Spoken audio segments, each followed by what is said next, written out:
అందరికీ నమస్తే అండి. శ్రీదేవి సీరియల్లోకి స్వాగతం సుస్వాగతం. అలా బయటికి వెళ్తుంటే ఒక మంచి మాట చెప్పాలనిపించింది. ఈ అమ్మ మాట ప్రతి ఒక్కరూ ఆచరిస్తారని చెప్పేసి నేను అనుకుంటున్నాను. ఇంకో 10 మందికి తప్పకుండా షేర్ చేయండి. మంచి మాటలు చెప్పడంలో అస్సలు తప్పలేదు.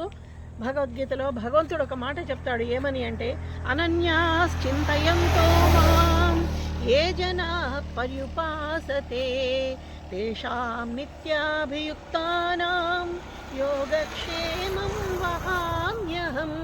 కదా, సర్వధర్మాలన్నీ నాయందు మనసు నిలిపి ఎలాంటి చింతన లేకుండా ధర్మాలన్నీ చక్కగా ఆచరించండి అని చెప్పాడు.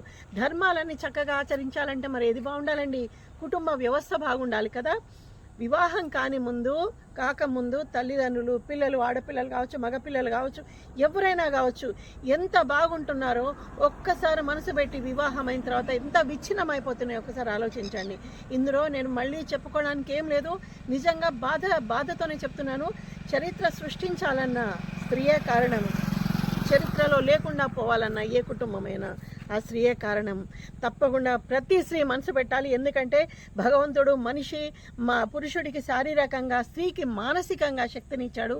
ఆ మానసికంగా ఉన్న శక్తిని కుటుంబాన్ని, ఉమ్మడి కుటుంబం అండి. ఒకప్పుడు ఉమ్మడి కుటుంబం దగ్గర ఇంట్లోనే ఒక 20-30 మంది ఉండేవాళ్ళు. ఇప్పుడు దూరమే ఉంటున్నారు కదా. దూరం ఉన్న వాళ్ళ మధ్య ఎందుకండి ఈగోలు ఎందుకు, ఆహాలు ఎందుకు, అపార్థాలు ఎందుకు? కలిసి ఉండండి. తగ్గండి. పెద్దవాళ్ళైనా, చిన్నవాళ్ళైనా, అన్నతమ్ములైనా, తోడికోడళ్ళైనా, అక్క చెల్లెళ్ళైనా, ఎవరైనా, వదిన మరదళ్ళైనా, ఎవరైనా దయచేసి మంచి మనసుతో, ఇంతకంటే మించిన మంత్రం ఏముందండి? ఇంతకంటే మించిన మాట ఏముంది? కుటుంబ వ్యవస్థ బాగుంటే సమాజం బాగుంటుంది. స్వామి వివేకానంద గురించి మీకు తెలుసు కదా. ఆయన ప్రపంచ దేశాలన్నీ తిరిగి చాటి చెప్పారు. మన హిందూ సమాజం గురించి, మన హిందూ కుటుంబ వ్యవస్థ గురించి, సనాతన ధర్మం గురించి. ఆ వీడియో కూడా నేను స్వామి వివేకానంద గురించి బ్రీఫ్గా చెప్పాను. అది కూడా మీకు త్వరలో అప్లోడ్ అవుతుంది. తప్పకుండా ఇలాంటివి పాటించండి. దయచేసి అమ్మలాగా నన్ను ఆదరించండి. ప్రతి మంచి మాట, ఇందులో ఏమీ లేదు. ఒకటే, భగవంతుని పైన ధ్యాస ఎవరైతే ఉంటుందో వాళ్ళకి అబద్ధాలు ఆడడం ఇష్టం ఉండదండి. అబద్ధాలు ఎవరైతే ఆడతారో వాళ్ళ చుట్టూన్న 10 మందికి వీళ్ళలాంటి వ్యక్తిత్వం ఉన్న వాళ్ళకి నచ్చుతారు కావచ్చు. కానీ నిజం అనేది ఒకటి బయటకు వచ్చిన రోజు చాలా పశ్చాత్తాపపడాల్సి వస్తుంది. కాబట్టి అబద్ధాలు ఆడకూడదు, ఎవరిపైన నిందలు వేయకూడదు, ఎవరిని ఈర్ష్యాద్వేషాలతో చూడకూడదు. ప్రేమ ప్రేమ ప్రేమ. కుటుంబమైన, సమాజమైన, సాటి జీవులైన ప్రతి దాంట్లో మనం భగవంతుని చూసిన రోజే భగవంతుడు మన మనసులో ఉన్నాడు అని ఎంతోమంది మహానుభావులు మనకు చెప్పారు కదా, ఎంతోమంది గురువులు. మరి ఇక్కడ భగవంతుని పెట్టుకొని ఇక్కడ శరీరంతో ఆటలాడడం ఎందుకండి కదా. ఆ మనస్సును సరైన మార్గంలో మళ్ళించండి, సరైన దారిలో నడవండి. ఇప్పటి యువతకి ఇది తప్పకుండా ఇది నేర్చుకుంటేనే. ఎంతోమంది పిల్లల ద్వారా తల్లిదండ్రులు బాగుపడ్డ వాళ్ళు ఉన్నారు.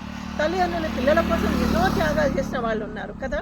కోడళ్ళు కూతుళ్ళు కావాలి, అత్తలు అమ్మలు కావాలి, వదిన మరదలు అక్క చెల్లెళ్ళు కావాలి, తోడు కోడళ్ళు సొంత అక్క చెల్లెలాగా ఉండాలి. అన్నదమ్ములు ఒక్కటి గుర్తుపెట్టుకోండి, రక్త సంబంధం ఎట్టి పరిస్థితుల్లోనూ వదులుకోవద్దండి. ఇవి మీరు ఆచరించిన రోజే భగవంతుడు మీలో ఉంటాడు. ఇది దైవానికి, ధర్మానికి కలిసి చెప్పే మాట. నేను ఇవి రెండు మీరు పాటించిన రోజు కుటుంబ వ్యవస్థ బాగుంటుంది, మన సమాజం కూడా బాగుంటుందండి. మనం ఇండియన్స్ అని ప్రౌడ్గా చెప్పుకోవాలి అంటే ఈ ధర్మాలు పాటించినప్పుడే. మీరు ఎక్కడ ఉన్నా కానీ మీరు మిమ్మల్ని చూసి భగవంతుడే తల వంచుతాడండి. అవునా కాదా? ఒక పాట కూడా ఉంది కదా, ఇది మౌనంగానే ఎదగమని మొక్క నీకు చెబుతుంది, ఎదిగిన కొద్దీ ఒదగమని అర్ధమందులో ఉంది. అవునండి, ఎంత ఎదిగితే అంత ఒదిగి ఉండాలి. దూరంగా ఉన్న మనసులు దగ్గరగా ఉండాలి. ఆ మనసును సరైన దారిలో మళ్ళించండి. ఈ అమ్మ మాటలు వినండి. ఎవరైతే నిజంగా ఈ మాత్రం మేము చేసుకోలేమా అమ్మ అని మీకు అనిపించిన వాళ్ళు తప్పకుండా కామెంట్స్లో పెట్టండి. అప్పుడు నా జన్మ ధన్యమైనట్టు భావిస్తాను. తప్పకుండా లైక్, షేర్, సబ్స్క్రైబ్ అస్సలు మర్చిపోవద్దండి. నా ఛానల్ని మీరు ఆదరిస్తే నాకు అది స్ఫూర్తిదాయకంగా ఉంటుంది. సో మంచి వీడియోస్తో నేను మళ్ళీ మీ ముందుకు వస్తాను. అంతవరకు నమస్తే.